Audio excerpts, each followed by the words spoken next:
Mientras todos ensalzan al Mustang y al Spitfire, en las sombras permanecía una auténtica obra maestra de la ingeniería. La noche es el camuflaje perfecto para este depredador. No ves cómo se posiciona hacia el objetivo, no oyes su aproximación, pero en un instante, la realidad estalla en llamas. Amigos, conozcan al Northrop P-61, Viuda Negra, un avión que reescribió las reglas del combate aéreo e hizo que el enemigo rezara por el amanecer. Hoy vamos a profundizar.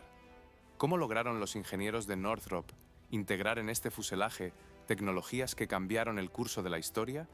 ¿Y por qué un solo elemento de diseño casi envía el proyecto al desguace? La respuesta les sorprenderá. Spoiler, no empezó tan bien como decían los informes. No me enrollo más, empezamos. Otoño de 1940. Sobre Gran Bretaña zumbaban los motores durante la noche. No era un avión, no eran 10, cientos de ellos sobre las ciudades a oscuras, a gran altura, invisibles, escurridizos. Abajo, las luces se apagaban. Los puestos de observación agudizaban el oído hacia el cielo. Los reflectores cortaban la oscuridad al azar, como agujas, intentando atrapar el viento. Y no había casi nada que se pudiera hacer. Esto no es una metáfora. Los ataques nocturnos sobre Gran Bretaña en 1940 expusieron un problema que la aviación nunca antes había enfrentado a tal escala. Durante el día, todo parece sencillo. Ves el objetivo y lo persigues. Por la noche, las reglas cambiaban completa e irrevocablemente. El ojo humano en la oscuridad, a 6.000 metros de altura, en una cabina sin calefacción, a 30 grados bajo cero, es prácticamente inútil. Un piloto de caza nocturno, enviado para una interceptación, escuchaba el zumbido de motores enemigos en algún lugar cercano, pero solo veía oscuridad, sin silueta, sin luces, sin dirección, solo el sonido, y a veces ni eso, al reflejarse en las nubes. La aviación aliada probó varias soluciones. La más común fue modificar máquinas existentes.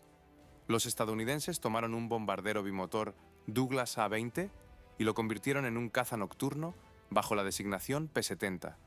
Instalaron un radar, lo pintaron de negro, eliminaron parte del equipo de bombardeo y añadieron cañones. Suena razonable. En la práctica era como poner un reflector a un camión y llamarlo coche de policía. El P-70 era más lento de lo necesario, más pesado de lo deseable. El radar no era lo suficientemente preciso para una intercepción nocturna real. Las tripulaciones trabajaban al límite de sus capacidades con lo que tenían. Pero todos, pilotos, comandantes e ingenieros, entendían que esto era una medida temporal, un parche, no una solución. En 1940, las Fuerzas Aéreas del Ejército de los Estados Unidos formularon requisitos oficiales para un avión fundamentalmente nuevo. No una modificación de un bombardero, no un compromiso entre tareas incompatibles. Específicamente un caza nocturno, una máquina diseñada desde el primer plano para una sola tarea. Este fue un punto de inflexión en la historia de la aviación, aunque pocos comprendieron su escala en aquel momento. Antes de esto, las operaciones nocturnas eran para la aviación algo así como trabajar en condiciones incómodas, forzadas, peligrosas, pero no definitorias. Ahora, por primera vez, se planteaba la tarea de crear una máquina para la cual la oscuridad no fuera un obstáculo, sino su elemento natural. No un caza nocturno con una linterna, sino una criatura nacida en la oscuridad. Pero aquí surgió una pregunta, para la cual ningún diseñador de aviones en el mundo tenía una respuesta lista en 1940. ¿Cómo hacer que un avión encuentre objetivos donde el ojo humano solo ve negrura? La respuesta llegó inesperadamente. No desde los Estados Unidos, y no de los aviadores. Llegó desde un laboratorio universitario en Birmingham, Inglaterra, y cambió no solo los aviones, sino la naturaleza misma de la guerra aérea. Febrero de 1940. Universidad de Birmingham, Inglaterra. Dos científicos, John Randall y Harry Booth, trabajan en un dispositivo que cabe en un escritorio. Llueve afuera. Hay silencio en los pasillos. sin discursos solemnes, sin observadores militares. Solo 2 personas y un cilindro de cobre con cavidades perforadas. Este dispositivo se llamó magnetrón de cavidad resonante. Y fue esto, al final, lo que condujo al nacimiento de la Viuda Negra. Para entender por qué esta invención es tan importante, debemos comprender un principio. El radar, cualquier radar, funciona bajo el principio del eco. El dispositivo envía una onda de radio, la onda rebota en un objeto y regresa. La distancia se determina por el tiempo de retorno. Es tan simple como golpear el agua con la mano y observar las ondas. El problema era la longitud de onda. Los radares que existían antes de 1940 funcionaban con ondas largas, de varios metros. Imaginen intentar pintar un retrato preciso de una persona con una brocha ancha. Se puede dibujar algo, pero los detalles, la nariz, los ojos, la expresión facial, se pierden. En lugar de una persona, obtienes una mancha. Para un radar de avión, esto significaba lo siguiente. En la pantalla, podías ver que en un radio de 10 kilómetros había algo grande. ¿Pero qué exactamente? Un avión, una bandada de pájaros, una nube de tormenta. Era extremadamente difícil de distinguir. Y guiar a un piloto para una intercepción precisa era prácticamente imposible. Randall y Booth hicieron otra cosa. Su magnetrón de cavidad resonante generaba ondas de unos 10 centímetros de longitud. La misma brocha, pero ahora reemplazada por la aguja más fina.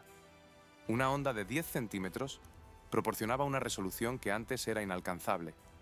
En la pantalla, el avión se transformaba de una mancha borrosa a una marca clara con rumbo, velocidad y altitud. La diferencia era como oír que alguien habla en la habitación de al lado y entender cada palabra. El gobierno británico comprendió de inmediato la importancia de la invención. En otoño de 1940, la llamada Misión Tizar viajó a los Estados Unidos. Un grupo de científicos y especialistas militares británicos. En la maleta que traían consigo iba, entre otras cosas, una muestra funcional del magnetrón de cavidad. Hasta el día de hoy, los historiadores llaman a este momento uno de los mayores traslados tecnológicos de la historia. Los británicos entregaban su logro científico más valioso a un aliado, a cambio de una potencia industrial de la que Gran Bretaña misma carecía.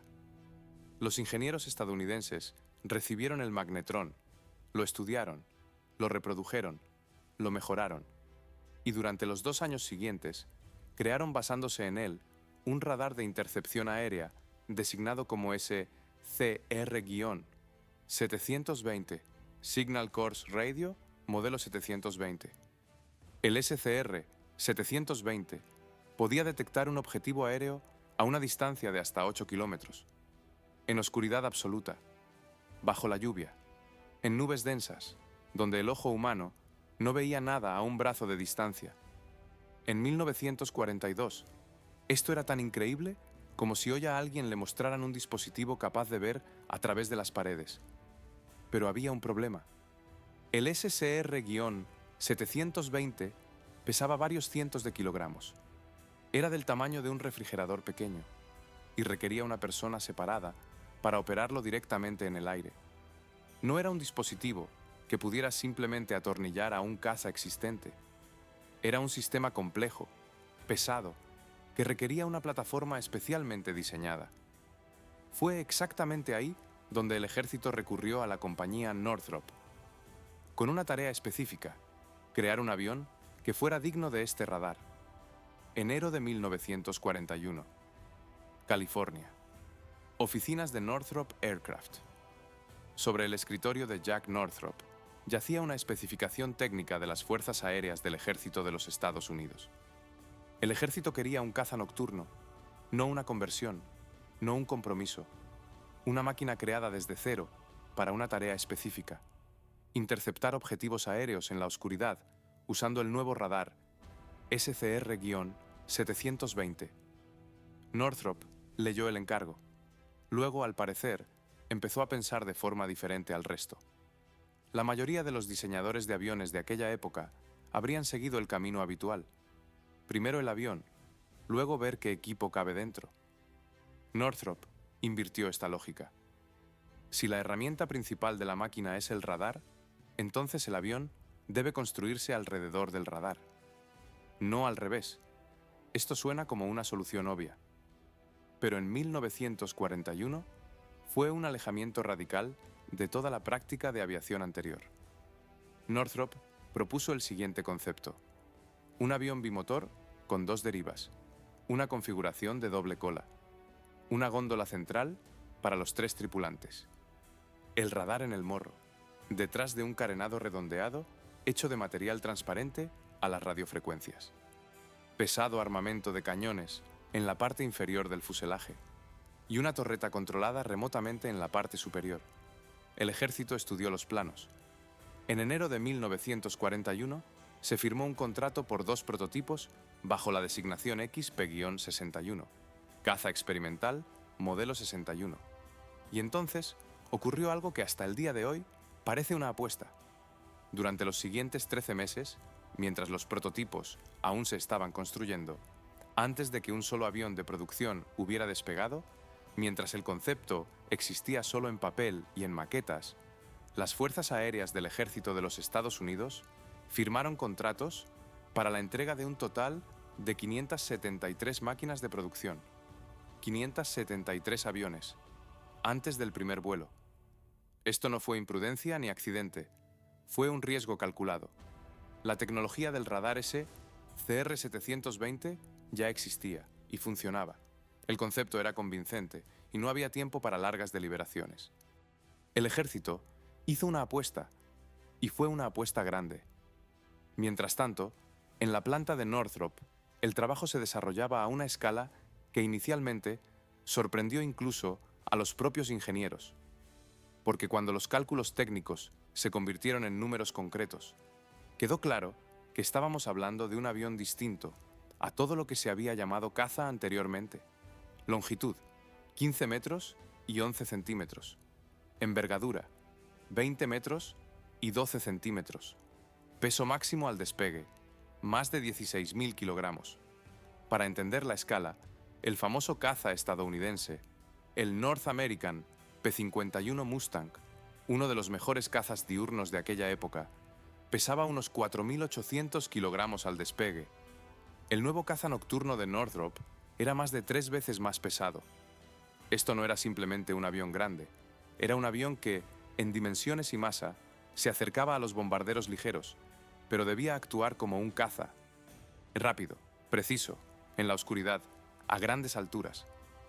Northrop y su equipo entendieron que estaban creando algo que no había existido antes. No una versión mejorada de algo familiar, una clase fundamentalmente nueva de avión de combate. Pero antes de hablar del resultado, debemos entender qué había dentro de esta máquina, porque fue la arquitectura interna del P-61 lo que lo distinguió de todo lo que voló antes. Párense junto a un P-61 en un aeródromo. Simplemente quédense ahí y miren. Lo primero que sienten es su escala. No solo lo ven, lo sienten, porque el avión se cierne sobre ustedes tanto que instintivamente quieren dar un paso atrás. La altura es de 4 metros y 47 centímetros. Es la altura de una casa de 2 pisos. La longitud del fuselaje es de 15 metros y 11 centímetros. Para caminar de la nariz a la cola hay que dar unos 20 pasos. La envergadura es de 20 metros y 12 centímetros. Si ponen al lado un autobús urbano estándar, que mide 12 metros de largo, las alas del P-61 serían más anchas que él por casi 8 metros a cada lado. Ahora caminen alrededor del avión. Empecemos por la nariz. La nariz del P-61 es un carenado redondeado, negro, casi opaco, hecho de material transparente a las radiofrecuencias. Detrás está la antena del radar SCR-720, Signal Corps Radio, modelo 720. Aquí es donde se encuentran los ojos de la máquina. La nariz en sí no tiene aberturas ni detalles, solo una media esfera negra y lisa. Parece un ojo cerrado. La góndola central, la cabina de la tripulación, está situada justo detrás de la nariz. 3 puestos de trabajo, el piloto delante, el operador de radar detrás de él y el artillero en un compartimento separado. Hablaremos de cada uno de ellos por separado. Merecen su propia sección. Ahora, el ala. 2 motores, Pratt y Whitney, R-280, 0-65 doble, o llamados Double Wasp, doble avispa. Cada uno tiene 18 cilindros, dispuestos en 2 filas de 9. La potencia de cada uno es de 2.250 caballos de fuerza. Para entenderlo, un motor así equivale aproximadamente en potencia a 15 coches modernos con un motor de 150 caballos. El P-61 tiene 2. Cuando ambos motores arrancaban simultáneamente, el sonido era tal que la gente en el aeródromo dejaba de hablar. Simplemente se callaban y miraban. En cada motor hay una hélice Curtiss Electric de 4 palas, con un diámetro de 3 metros y 72 centímetros. Una sola pala de esa hélice es más alta que una persona promedio. El volumen de los tanques de combustible es de 2.423 litros, más la capacidad de llevar 4 tanques lanzables adicionales de 625 litros cada uno. Con los tanques llenos, el P-61 podía volar más de 3.000 kilómetros sin aterrizar. Ahora, el armamento. En la parte inferior de la góndola central, uno tras otro, hay 4 cañones de 20 milímetros, modelo AN-M2, fijos. Apuntan estrictamente hacia adelante. Cada uno lleva 200 proyectiles. La cadencia total de los 4 es de unos 2.400 disparos por minuto. Esos son 40 proyectiles por segundo. Arriba, una torreta controlada remotamente con 4 ametralladoras, Browning M2 de 12,7 milímetros, 560 balas por cada cañón. La torreta giraba y se controlaba por el artillero a través de un sistema de accionamiento eléctrico, sin enlace mecánico, solo electrónica. El peso total al despegue de toda esta estructura es de 16.420 kilogramos. Y con todo esto, una velocidad máxima de 589 km por hora a una altitud de 6.095 metros. 16 toneladas, casi 600 km por hora. Esto contradice la intuición. Las máquinas pesadas no deberían ser rápidas. Así funciona la lógica de la persona promedio. El P-61 ignoraba esta lógica. 2 dobles avispas aceleraban esta masa con tal confianza que los pilotos que cambiaban a él desde otros aviones no creían a sus propios instrumentos al principio. Pero el detalle más inusual de este avión no estaba en los motores ni en los cañones. 3 personas. 3 mundos completamente diferentes dentro de un solo avión. Esto no es una metáfora. En el P-61, los miembros de la tripulación estaban físicamente separados dentro de la máquina. Cada uno tenía su puesto de trabajo, su propia tarea, su propia versión de lo que sucedía afuera, y lo único que los conectaba en el aire era el delgado cable del intercomunicador y las voces de los demás en sus auriculares. Empecemos por el piloto. El piloto se sienta en la parte delantera de la góndola central. Delante tiene el panel de instrumentos, la palanca de control y los pedales. Afuera hay oscuridad.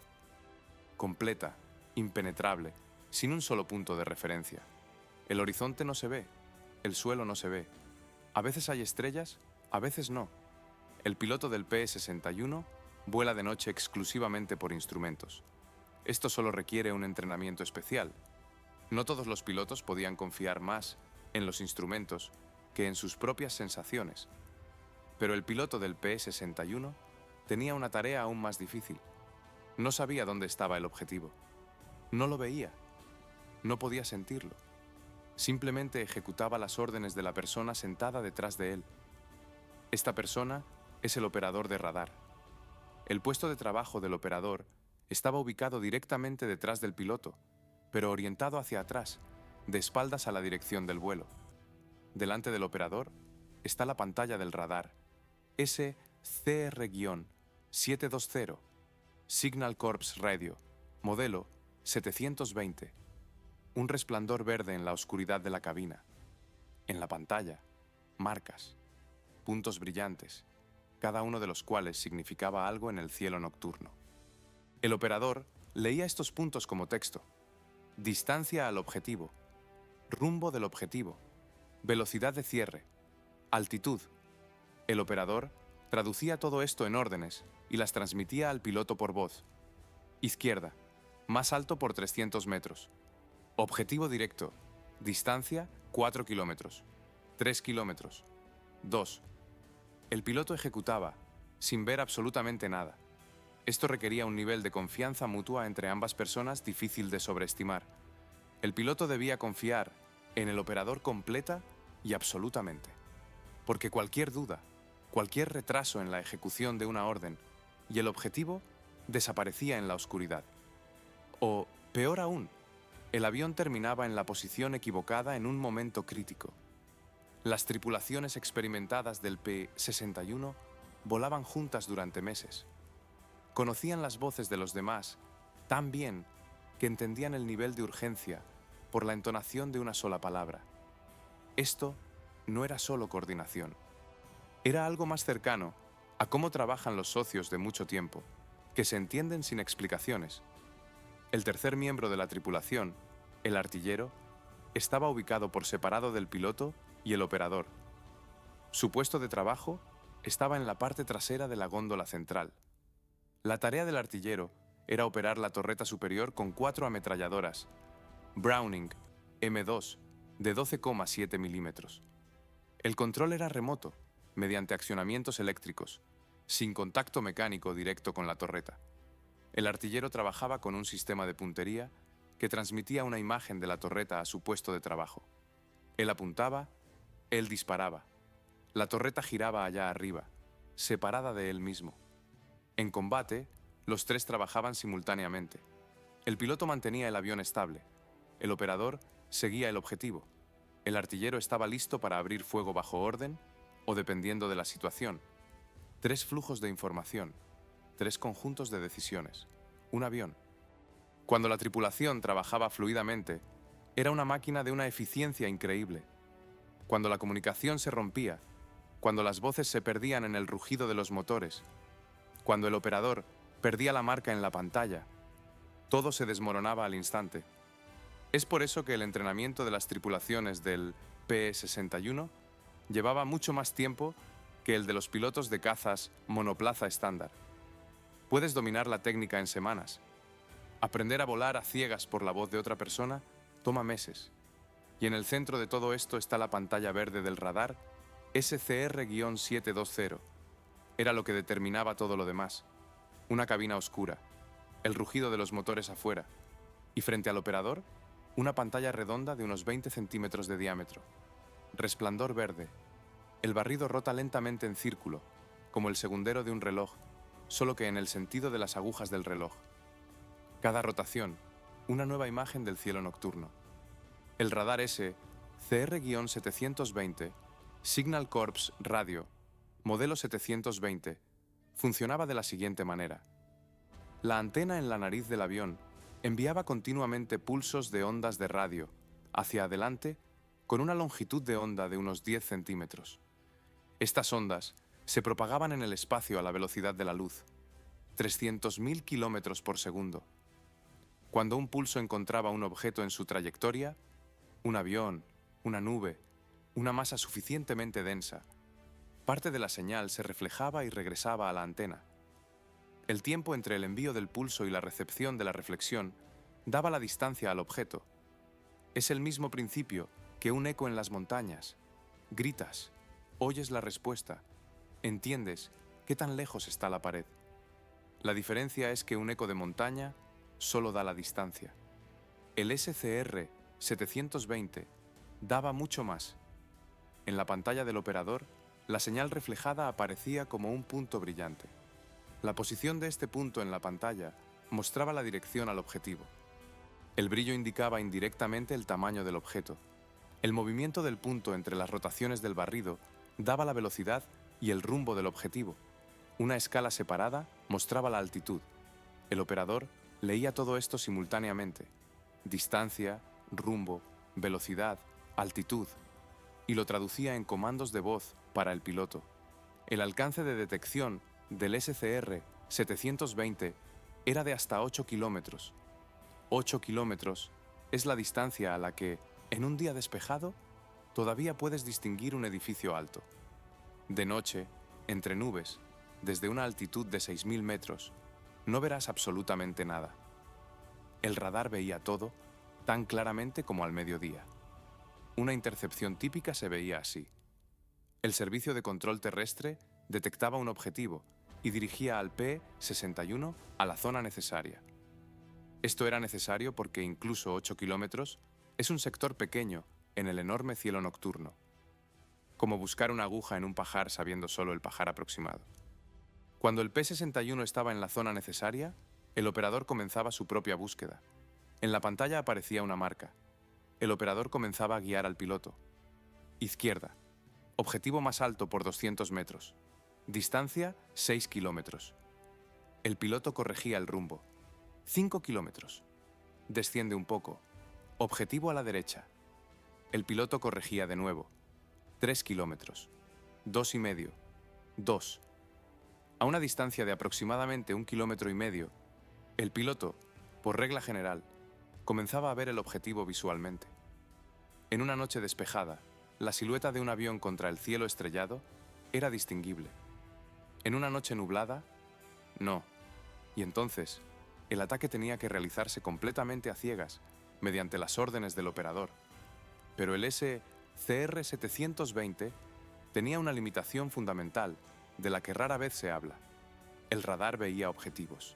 El radar determinaba distancia, rumbo y velocidad. Pero no podía hacer una cosa: distinguir entre amigos y enemigos. En la pantalla del operador, todas las marcas se veían igual.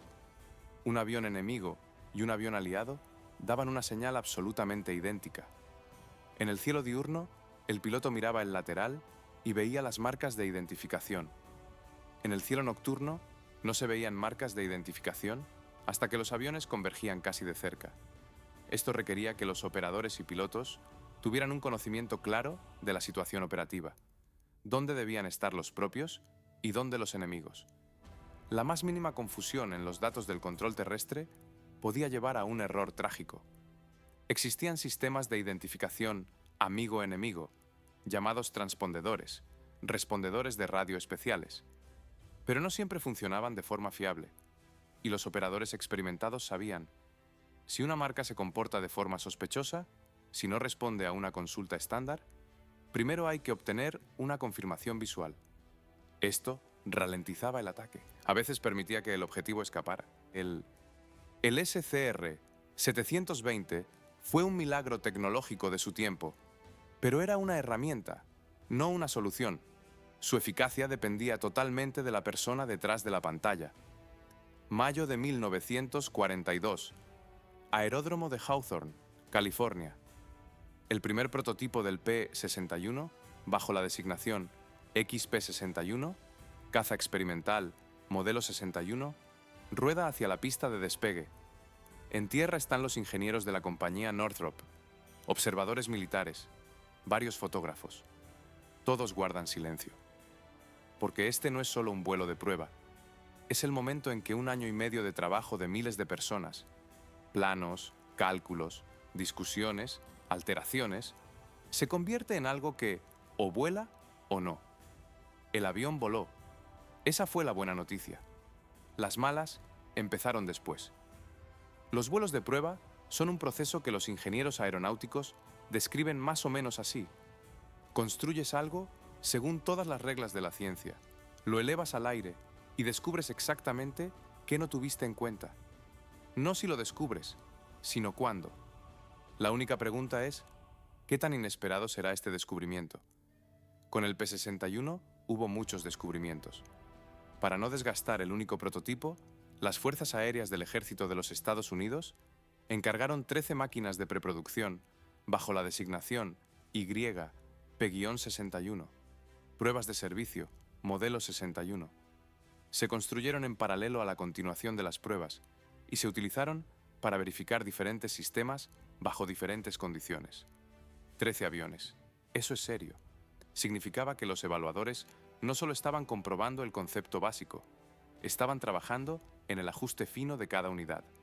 Equipamiento de radar, Sistema de control de torreta. Funcionamiento de los motores a diferentes altitudes y temperaturas. Comportamiento del avión en condiciones meteorológicas complejas. Los motores Pratt y Whitney R-280, 0-65 UW-Wasp resultaron ser el primer gran dolor de cabeza. Por sí mismos, estos motores eran sobresalientes para su época. El mismo modelo base R-2800 estaba en los cazas estadounidenses Republic P-47, Thunderbolt y Vogt F-4, U-Corsair, y allí funcionaban de forma fiable. Pero la versión específica, -65W, instalada en los primeros P-61A de producción, demostró una fiabilidad insuficiente, precisamente en condiciones de largas misiones nocturnas. Un vuelo nocturno es una carga fundamentalmente diferente para el motor que una intercepción diurna. Largas patrullas en modo de crucero, múltiples transiciones entre altitudes, aire frío a grandes altitudes. Los motores se comportaban de forma impredecible. Esto era inaceptable para una máquina que debía trabajar sobre un océano oscuro lejos de los aeródromos. Los ingenieros trabajaron en una solución. Esto requería tiempo. Paralelamente, se descubrieron otros problemas, menos críticos individualmente, pero que requerían atención en conjunto. Sistema de refrigeración. Características de manejo en ciertos modos. Funcionamiento del intercomunicador durante el fuerte ruido de los motores. No hay pequeñeces en un avión de combate. Cada pequeñez en el aire puede convertirse en lo único que importa. Pasó 1942. Comenzó 1943. Los primeros P-61A de producción llegaron a las unidades solo a finales de 1943 y principios de 1944.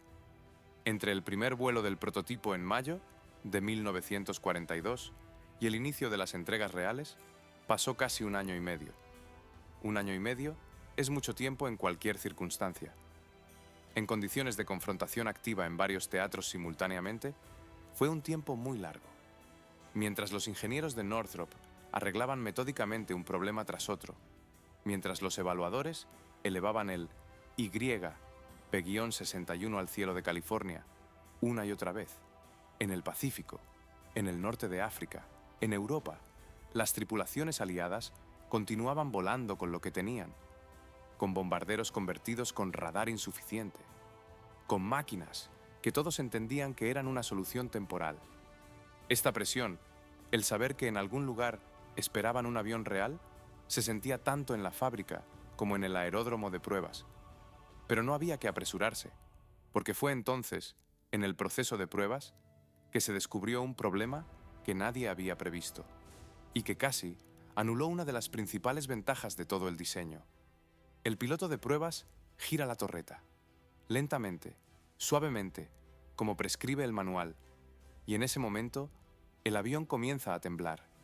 No un ligero temblor, sino un temblor real, pequeño, de alta frecuencia, como si en algún lugar de la construcción algo estuviera rompiéndose en pedazos. Los instrumentos en el panel comienzan a vibrar tanto que las lecturas se vuelven ilegibles. La palanca de control golpea las manos. Los pedales viven su propia vida. El piloto de pruebas devuelve inmediatamente la torreta a la posición original. El temblor cesa. Así es como, aproximadamente, se veía el primer encuentro de los ingenieros de Northrop con un problema que en la aviación se llama buffeting aerodinámico. El buffeting es un fenómeno en el que una parte del avión crea una zona de aire turbulento detrás de sí, y esta zona comienza a afectar a otras partes de la construcción, algo así como la estela de un barco que hace mecer a las barcas en el muelle. Solo que en lugar de agua, aire, en lugar de ola, vórtices, y en lugar de mecerse, una vibración de alta frecuencia capaz de destruir la construcción o privar al piloto del control de la máquina. Con el P-61, el problema ocurría específicamente en una posición de la torreta. Cuando la torreta estaba estrictamente arriba, en la posición neutral, todo estaba normal. El aire fluía a su alrededor simétricamente, sin crear turbulencias críticas. Pero tan pronto como girabas la torreta hacia un lado, especialmente hacia adelante, hacia el piloto, la forma de la estructura giratoria comenzaba a romper el flujo de aire de tal manera que los vórtices resultantes golpeaban el estabilizador de cola, y el estabilizador de la P61 son dos derivas y un estabilizador horizontal, superficies grandes. Cuando una corriente de aire turbulento pulsante chocaba contra ellas, toda la parte de la cola comenzaba a vibrar. La vibración se transmitía al fuselaje, a la cabina, a los instrumentos, a las manos del piloto. Los ingenieros comenzaron a buscar una solución. Cambiaron la forma del carenado de la torreta, añadieron deflectores, probaron diferentes limitaciones de los ángulos de rotación, soplaron modelos en el túnel de viento una y otra vez. Nada daba resultados lo suficientemente rápido. Y el tiempo pasaba. Los primeros P-61A de producción ya se estaban construyendo. El ejército esperaba el avión. El contrato, por 573 máquinas, existía. Era imposible retrasar las entregas indefinidamente. Entonces, se tomó una decisión que hoy parece casi paradójica. A partir del 38º avión de serie P-61A, la torreta fue desmontada, simplemente retirada y no instalada.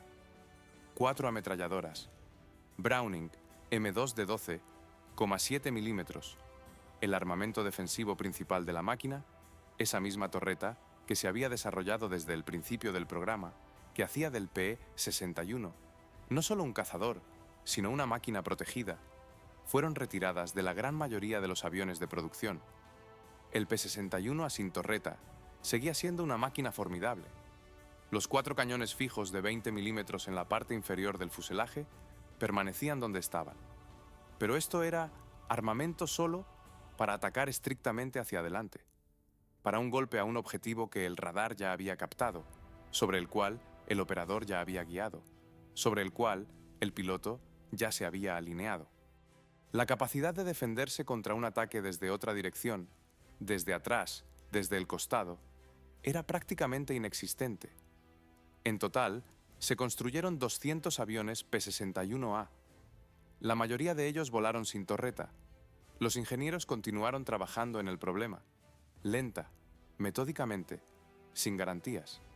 Y solo en el programa de la siguiente modificación, P-6-1B, en las últimas 250 máquinas de las 450 construidas, la torreta fue finalmente devuelta a su lugar. El diseño fue modificado lo suficiente como para que el buffeting fuera aceptable. Pero eso sucedería más tarde. Por ahora. La primera mitad de 1944. Los primeros P-61A, la mayoría sin torretas, llegan a las unidades de combate. Y aquello, para lo que se concibió todo este programa, la primera salida de combate real de un verdadero caza nocturno, finalmente se convierte en realidad. Lugar de los hechos, Océano Pacífico, Isla de Guadalcanal, 1944. Noche tropical sobre el Océano Pacífico. El aire aquí no es como el de California donde se probó el avión. Húmedo, pesado, saturado con el olor del océano y la selva. La temperatura por la noche apenas baja a 20 grados. Según los estándares de los vuelos de gran altitud, esto es casi calor. La nubosidad es inconstante. A veces se ven estrellas. A veces el avión entra en una pared blanca sólida y sale de ella unos minutos después. Fue aquí, a los aeródromos de la isla de Guadalcanal, a donde llegaron los primeros P-61A. Los recibió el 18º Grupo de Cazas de las Fuerzas Aéreas del Ejército de los Estados Unidos. Este grupo, antes de la aparición del P-61, volaba el Douglas P-70. Esos mismos bombarderos convertidos de los que hablamos al principio. Los pilotos y operadores conocían todas las debilidades del P-70 de memoria, no por las descripciones técnicas, sino por experiencia personal, velocidad insuficiente. Un radar que funcionaba bien en condiciones de laboratorio y significativamente peor en condiciones de clima tropical. Capacidades de armamento limitadas. Cuando se puso el P-61 al lado del P-70, la diferencia era evidente incluso externamente. El P-70 parecía lo que era. un bombardero con pintura de camuflaje con cañones añadidos apresuradamente. El P-61 parecía un depredador, diseñado para este trabajo desde el primer plano. La transición tomó tiempo. La nueva máquina requería nuevas habilidades, especialmente de los operadores de radar, que estaban acostumbrados a otros equipos. Las tácticas se desarrollaban en vuelos de entrenamiento, de noche, sobre el océano. Se practicaba la interacción de la tripulación, aprendían a trabajar con servicios de guía terrestres. Y en julio de 1944, la primera victoria. Una noche concreta, una tripulación concreta del 18º Grupo de Cazas. En la pantalla del radar, ese CR-720, Signal Corps Radio, modelo 720, apareció una marca. El servicio terrestre confirmó: el objetivo es hostil. El operador comenzó a guiar al piloto. La distancia se reducía. 8 kilómetros. 6, 4, 2. El piloto vio la silueta. Un bombardero japonés, Mitsubishi G-4M, una máquina bimotor con un ala ancha característica. Uno de los principales bombarderos nocturnos de la aviación naval japonesa de aquel periodo. El piloto abrió fuego con 4 cañones de 20 milímetros. El G-4M fue alcanzado y quedó fuera de combate. La primera victoria en combate del P-61. 3 años desde la especificación técnica hasta este momento. 1 año y medio de pruebas, discusiones sobre la torreta, problemas con los motores. Todo esto quedó atrás. El avión funcionaba, pero el Océano Pacífico mostró rápidamente que el P-61 no era solo un interceptor. El teatro de operaciones aquí era fundamentalmente diferente al de Europa. Distancias enormes entre islas, barcos japoneses navegando por rutas marítimas nocturnas, objetivos terrestres en las islas, inaccesibles para ataques diurnos debido a una densa cobertura antiaérea. Todo esto creaba demanda de una máquina que pudiera operar de noche no solo como interceptor, sino también como avión de ataque. El P-61 también manejaba esto. Bajo las alas de la máquina se podían colgar 4 bombas, cada una con un peso de hasta 726 kilogramos. Para comparar, 726 kilogramos es aproximadamente como un coche pequeño. 4 coches así, suspendidos bajo las alas. El P-61 los llevaba a una velocidad de crucero de 428 kilómetros por hora. Parte de las máquinas de la modificación P-61B en el lejano oriente estaban equipadas adicionalmente con cohetes aéreos no guiados de 127 milímetros. Se usaban contra barcos japoneses, especialmente eficaz de noche, cuando los barcos japoneses no esperaban un ataque desde el aire. El caza nocturno se convertía en un cazador nocturno de perfil amplio. Las tripulaciones ganaban experiencia rápidamente, como siempre sucede cuando la teoría se encuentra con condiciones reales. Cada vuelo daba algo nuevo. Técnicas tácticas que no estaban en ningún manual nacían justo sobre el oscuro Océano Pacífico y se transmitían a otras tripulaciones. Fue esta táctica acumulada lo que se convirtió en lo más valioso que el Teatro del Pacífico dio al programa P-61. No las victorias en sí mismas, sino la comprensión de cómo hay que cazar exactamente en la oscuridad. 23:40. El aeródromo está sumido en la oscuridad. El P-61 rueda hacia la pista sin luces de navegación. Las luces delatan la posición. Aquí, sobre el Océano Pacífico, esto no es una formalidad, es una regla de supervivencia. 2 motores Pratt y Whitney R2800 Double Wasp zumban en ralentí. El piloto espera la orden desde tierra. La orden llega, despegue. Unos minutos después, no hay nada bajo el ala, excepto oscuridad. Sin luces, sin horizonte, sin puntos de referencia. Solo instrumentos, solo voces en los auriculares y el zumbido constante de los motores. Una intercepción nocturna típica, en el P-61, se construía en 2 etapas. Entender esta estructura explica por qué, para un trabajo efectivo, se necesitaban no solo buenos pilotos, sino equipos coordinados con meses de vuelos conjuntos. La primera etapa, guía desde tierra. Los puestos de radar terrestres vigilaban el espacio aéreo continuamente. Cuando se detectaba un objetivo, el operador del servicio terrestre contactaba con la tripulación del P-61 y daba datos iniciales: dirección aproximada, altitud, velocidad. La tarea del piloto en esta etapa es llegar a la zona necesaria del cielo. Esto suena sencillo, pero en la práctica significaba volar en oscuridad absoluta estrictamente por instrumentos, a una altitud dada, en una dirección dada, a veces durante media hora o más. Cuando el P-61 estaba lo suficientemente cerca, a 8 o 10 kilómetros de la posición supuesta del objetivo, comenzaba la segunda etapa. El operador de radar encendía el modo activo del SCR-720, Signal Corps Radio, modelo 720, y comenzaba su propia búsqueda. En la pantalla, barrido, rotación lenta, luz verde, marca. A partir de este momento, el operador se convertía en el único navegante. El piloto cedía completamente el control del rumbo a sus manos. Las negociaciones por el intercomunicador en este momento eran cortas y precisas, sin palabras extra, solo lo que el piloto necesitaba justo ahora. Izquierda 5 grados. Objetivo más alto, asciende 150 metros, distancia 6 kilómetros, velocidad de cierre normal. El piloto ejecutaba, no discutía, no preguntaba de nuevo, ejecutaba. 5 kilómetros, 4, 3. Aquí comenzaba la parte más tensa. El objetivo ya está cerca, pero el piloto aún no lo ve. El operador mantiene la marca en la pantalla, corrige continuamente el rumbo. La velocidad del PE-61 es de unos 500 km por hora en modo de combate. A una distancia de 3 kilómetros, esto significa que hasta el momento del contacto visual quedan menos de 20 segundos. 2 kilómetros. Un poco más a la derecha. Mantén la altitud. Y entonces, una silueta. En una noche despejada sobre el océano, donde el horizonte se adivina por la diferencia entre la oscuridad del agua y la oscuridad del cielo, la silueta de un avión contra el cielo estrellado era visible desde 800 a 1000 metros. Forma característica del ala, configuración de los motores. Eso era suficiente. Fue aquí donde se manifestó otra ventaja del P-61. La velocidad y la potencia de los motores daban al piloto una elección.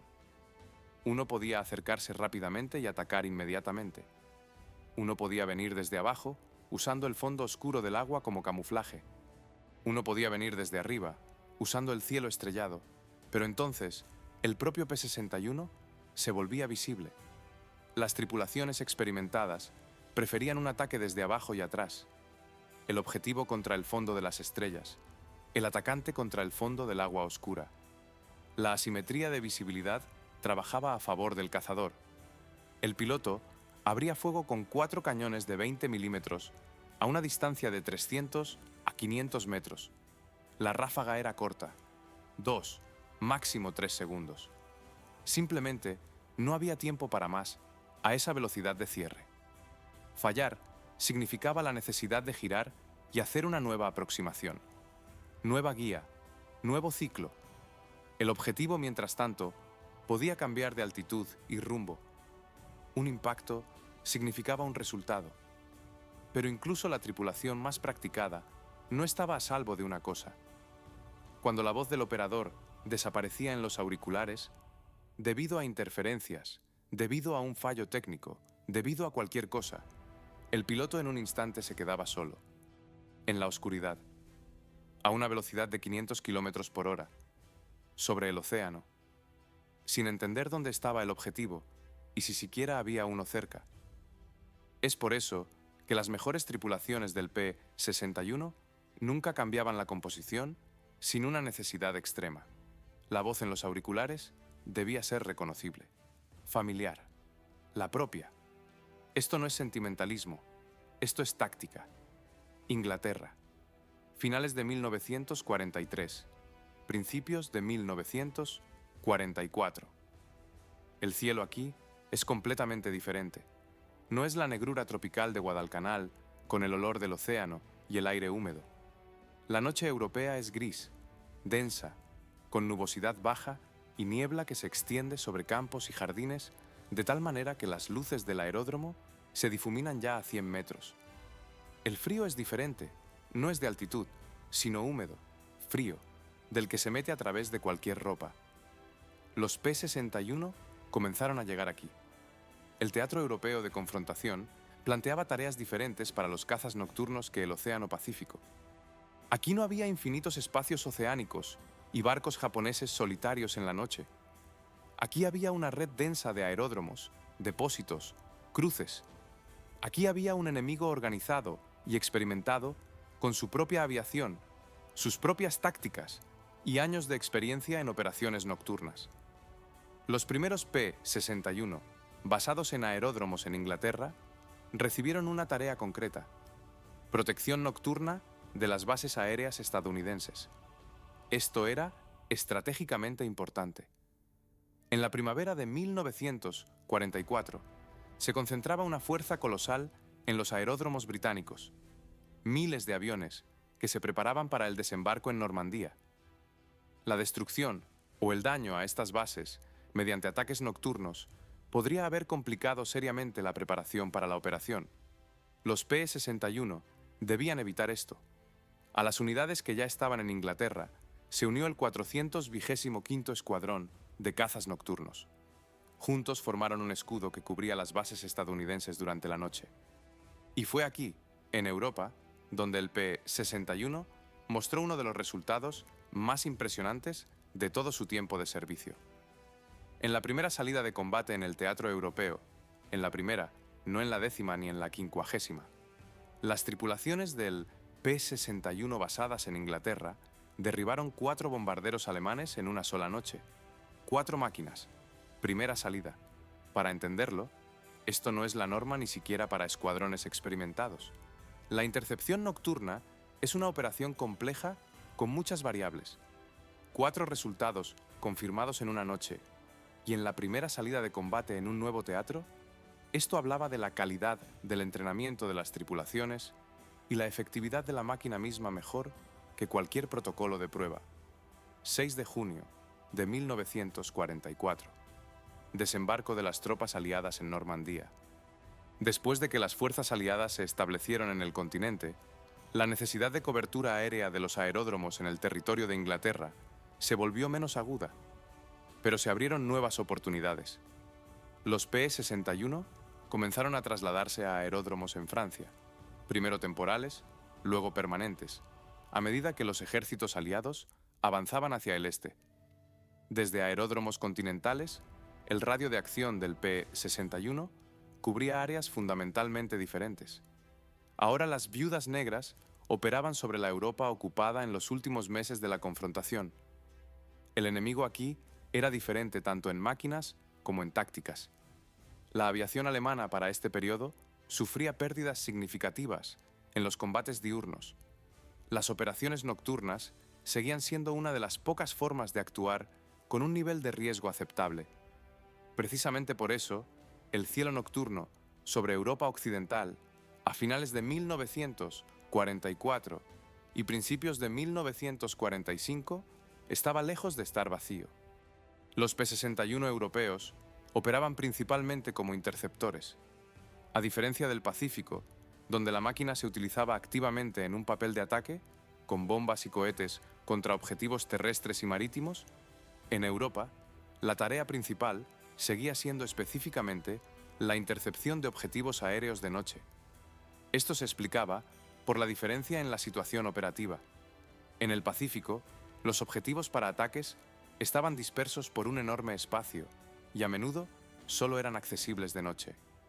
En Europa, la aviación de ataque de los aliados ya trabajaba muy intensamente y la tarea del caza nocturno era clara y concreta: mantener el cielo limpio de ataques nocturnos del enemigo. Para la primavera de 1945, la intensidad de los combates nocturnos en Europa comenzó a disminuir junto con el debilitamiento general de la aviación del enemigo. Las viudas negras volaban con menos frecuencia. Ya no había a quien interceptar. Pero mientras los P-61 europeos terminaban su trabajo, en la planta de Northrop ya se estaba construyendo una máquina que muchos ingenieros consideraban el verdadero pináculo de todo el programa. Un avión que llegó tarde, pero que, Sin embargo, merece una conversación aparte. Julio de 1944. Mientras los primeros P-61 se acomodaban en el Pacífico y en Europa, de la línea de producción de la planta de Northrop comenzó a salir la siguiente versión, P-61B. A primera vista, el mismo avión, la misma forma característica con doble cola, el mismo carenado de radar negro redondeado en la nariz, los mismos dos motores Pratt y Whitney R2800 Double Wasp, pero en los detalles, cambios notables, cada uno de los cuales era una respuesta a una lección específica aprendida en condiciones reales de combate. En total, se construyeron 450 P-61B, el doble que P-61A. Esto por sí mismo dice que la producción finalmente alcanzó un ritmo normal y los problemas que atormentaron el programa al principio estaban mayormente superados. El cambio principal fue lo que se había esperado durante tanto tiempo. En las últimas 250 máquinas de la versión P-61B, la torreta superior con 4 ametralladoras, Browning M2 de 12,7 milímetros, fue finalmente devuelta a su lugar. Los ingenieros encontraron una solución al problema del buffeting aerodinámico, que obligó a retirar la torreta en el P-61A. Los detalles exactos de la mejora se referían a cambiar la forma de la base de la torreta y añadir crestas aerodinámicas especiales que redistribuían el flujo de aire. El resultado se verificó en vuelos de prueba. La torreta funcionaba. El temblor se mantuvo dentro de límites aceptables. El avión volvió a ser lo que se concibió, una máquina con armamento ofensivo y defensivo completo. Aquellas tripulaciones en el Pacífico que volaron el P-61 sin torreta desde el principio y sabían lo que sucede cuando el enemigo ataca desde atrás, percibieron esto como buenas noticias. Pero los diseñadores de Northrop ya tenían planes para el siguiente paso. P-61C. El cambio principal en esta versión fueron los motores. En lugar del Pratt y Whitney R-280 0-65W, el P-61 se fue equipado con el R-280 0-73. El mismo diseño básico, pero con mejoras significativas, incluyendo un turbocompresor, un dispositivo que bombea aire a la fuerza hacia el motor a grandes altitudes, donde la atmósfera es tenue y un motor normal pierde potencia. La potencia de cada R-2873 era de 2.800 caballos de fuerza, 2.088 kilovatios. Eso es 550 caballos de fuerza más que los motores de los primeros P-61A. El resultado en números era impresionante. La velocidad máxima del P-61C era de casi 644 km por hora. Para entender la escala, el famoso caza estadounidense Republic P-47 de Thunderbolt, uno de los mejores cazas diurnos aliados, desarrollaba una velocidad máxima de unos 608 km por hora. El P-61C, un caza nocturno pesado, con un peso de más de 16 toneladas, era más rápido que él. 16 toneladas, casi 644 km por hora. Esta era una máquina excepcional, posiblemente el mejor caza nocturno de la era de los pistones de todos los construidos. Y aquí la historia da un giro brusco. Para cuando el P-61C comenzó a salir de la línea de producción, la fase activa de la confrontación en la mayoría de los teatros llegaba a su fin. La máquina que podría haber reescrito las tácticas de intercepción nocturna apareció cuando ya casi no había nadie a quien interceptar. Antes de la finalización de la fase activa del conflicto, solo se aceptaron 41 aviones P-61C, 41. De los 577 para los que existían contratos. Todos los pedidos restantes, otras 476 máquinas, fueron cancelados. Esto no es un fracaso del programa. El programa cumplió su tarea. 200 P-61A, 450 P-61B, 41 P-61C, 692 aviones en total. Volaban, funcionaban, hacían aquello para lo que fueron creados. Pero el P-61C se quedó casi sin historia, casi sin uso en combate, casi sin oportunidad de demostrar lo que sus características prometían. Una máquina nacida para la oscuridad nunca llegó a mostrar completamente de lo que era capaz. Sin embargo, la historia del P-61 no termina ahí, porque el verdadero significado de un avión no se mide solo por lo que hizo. A veces, por lo que cambió para siempre. Hay aviones que todos conocen: Spitfire, Mustang, Zero. Estos nombres los reconoce cualquiera que se haya interesado, aunque sea un poco, por la historia de la aviación. Sus siluetas se convirtieron en símbolos de la era. Sus imágenes se imprimen en pósteres, se coleccionan en modelos, se estudian en libros de texto. El P-61 Black Widow no está entre ellos. Pregunte a una persona cualquiera sobre la Viuda Negra y, en la mayoría de los casos, obtendrá una mirada de desconcierto. Este avión vivió a la sombra de sus famosos contemporáneos. Y esto es injusto, por una simple razón. El P-61 cambió la aviación más profundamente que muchos de aquellos cuyos nombres todos conocen. Empecemos con el legado más obvio. Antes del P-61, un avión se creaba como una herramienta para el piloto. Motor, ala, armamento. Todo esto era una extensión de las manos y ojos de la persona en la cabina. El equipo electrónico, si estaba presente, era un añadido, útil, pero no determinante. El P-61 puso esta lógica patas arriba. Aquí, el avión se convirtió por primera vez en una plataforma para un sistema electrónico complejo. El radar S CR-720, Signal Corps Radio, modelo 720, no era un añadido al avión, era la razón de la existencia del avión. Toda la construcción, dimensiones, disposición, colocación de la tripulación, se construyó alrededor de este sistema. Hoy esto parece evidente. Cualquier avión de combate moderno es principalmente una plataforma voladora para la electrónica. Radares, sistemas de guerra electrónica, complejos de guía, canales de transmisión de datos. El piloto controla el avión, pero las decisiones se toman basadas en lo que las máquinas le dicen.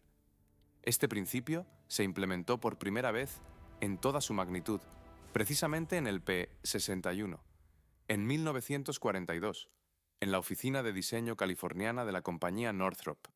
El segundo legado, el concepto de tripulación. 3 personas con roles separados: piloto, operador de sistemas de observación, operador de armamento. Hoy, tal esquema se utiliza en bombarderos estratégicos, en aviones de reconocimiento electrónico, en máquinas antisubmarinas. La idea de que una tarea de combate compleja requiere la división de funciones entre especialistas es una idea que el P-61 encarnó como uno de los primeros. El tercer legado es la experiencia de trabajar con radar en el aire mismo. Las tripulaciones del P-61 acumularon miles de horas de trabajo práctico con un radar de intercepción aérea en condiciones de combate real. ¿Qué funciona? ¿Qué no funciona?